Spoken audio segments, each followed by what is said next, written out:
Dans cette vidéo, on va démontrer que le sinus et le cosinus d'un angle de 45 degrés valent tous les deux la moitié de la racine carrée de 2.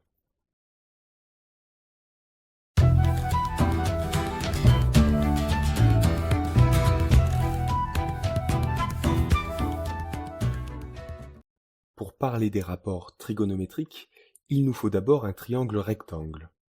Ensuite, on se place dans le cas où un des angles mesure 45 degrés, par exemple l'angle en A. Comme les rapports trigonométriques ne dépendent pas des longueurs des côtés du triangle, mais seulement de la mesure de l'angle, on peut choisir la longueur AB par exemple. On n'a qu'à prendre 1 cm, comme ça, c'est une valeur simple. On ne peut pas choisir toutes les longueurs des côtés, seulement une, puisqu'il faut être sûr de pouvoir construire le triangle. Par exemple, si on choisissait AB égale à 1 cm et BC égale à 2 cm, on ne serait pas sûr que l'angle en A mesure 45 degrés. Donc, ce n'est pas possible. En revanche, pour construire le triangle ABC avec seulement AB égale à 1 cm, il n'y a pas de problème. On commence par tracer AB, puis l'autre côté de l'angle droit, et enfin, en utilisant le rapporteur, on trace le côté AC, de sorte à avoir un angle de 45 degrés. Regardons d'abord le sinus de l'angle de 45 degrés. Par définition, le sinus d'un angle correspond à la longueur du côté opposé à l'angle sur la longueur de l'hypoténuse. Ici, l'hypoténuse est le côté AC et le côté opposé à l'angle A est le côté BC. On obtient donc que le sinus d'un angle de 45 degrés est égal à BC sur AC, sauf qu'on ne connaît ni BC ni AC. Il va donc falloir raisonner pour débloquer la situation. On peut d'abord remarquer qu'on connaît la mesure de 2 des 3 angles du triangle. On peut donc trouver la mesure du dernier. En effet, on sait que la somme des mesures des angles dans un triangle vaut 180 degrés.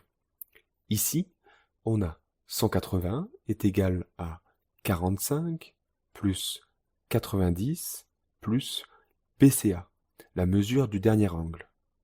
Comme 45 plus 90 vaut 135, cela fait 180 est égal à 135 plus BCA, donc BCA est égal à 45 degrés. Ainsi, les angles en A et C ont la même mesure dans le triangle ABC.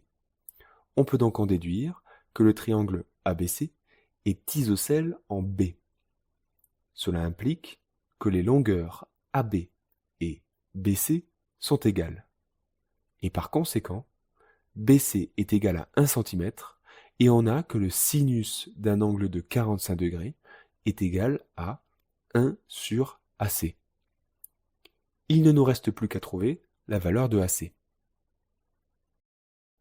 On connaît maintenant 2 des 3 longueurs du triangle rectangle ABC et on cherche la troisième, la longueur AC. Réflexe, on utilise le théorème de Pythagore. On a AC au carré égale à AB au carré plus BC au carré. On remplace ensuite AB et BC par leur valeur 1. Et 1 au carré vaut 1. Donc on a 1 plus 1. Ainsi, AC au carré est égal à 2. Donc, AC est égal à la racine carrée de 2. Une petite remarque, au passage, c'est que sur une copie, il faudra bien plus rédiger l'utilisation du théorème de Pythagore. Tu peux revoir la rédaction dans la vidéo qui s'affiche. Bref, en remplaçant AC par racine carrée de 2, on obtient ainsi que le sinus d'un angle de 45 degrés est égal à 1 sur racine carrée de 2. C'est la valeur exacte. On verra pourquoi c'est aussi la moitié de la racine carrée de 2 juste après le calcul du cosinus de 45 degrés. Si on regarde le cosinus de l'angle en A, on a cosinus de 45 degrés qui vaut par définition la longueur du côté adjacent à l'angle en A sur la longueur de l'hypoténuse. Donc, AB sur AC. Donc, 1 sur racine carrée de 2 également. Le sinus et le cosinus d'un angle de 45 degrés valent donc la même chose. Reste à savoir pourquoi 1 sur racine carrée de 2 vaut la moitié de racine carrée de 2.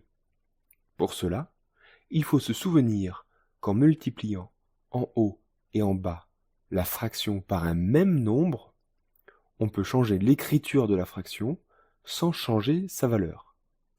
Ici, si on multiplie en haut et en bas par racine carrée de 2, on obtient en haut racine carrée de 2 et en bas racine carrée de 2 fois racine carrée de 2 qui vaut 2.